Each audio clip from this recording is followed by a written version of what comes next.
দেখো মৌমিতা, এটা সুকান্তনগর যে বাস স্ট্যান্ড রয়েছে, সেই সুকান্তনগর বাস স্ট্যান্ডের কাছে প্রায় 11:30 নাগাদ এই ঘটনাটি ঘটেছে। একটি সরকারি রুটের বাস যেটা নিয়ন্ত্রণ হারিয়ে একটি যুবককে ধাক্কা মারে এবং বলা ভালো সেই মতো ভাগ্যবশত সেই বাসটি, সরকারি বাসে 4 চাকা লক হয়ে যায়।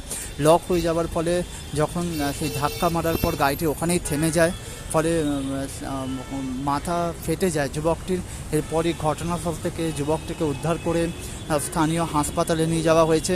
এখনও পর্যন্ত তার ডিটেলস আমাদের কাছে এসে পৌঁছায়নি, যেহেতু ঘটনাটি এক্ষুনি মাত্র সবে হয়েছে। এবং ঘাতক যে বাস, সেই বাস কিন্তু এখনও সেখানে রয়েছে। ফলে চিংড়িঘাটা থেকে শুরু করে সল্টলেক সেক্টর, তোমার করুণাময় দিক থেকে যে রাস্তা, যেটা সোজা চিংড়িঘাটা হয়ে বাইপাস বেরিয়েছে, সেই রাস্তা কিন্তু তীব্র যানজট তৈরি হয়েছে মৌমিতা।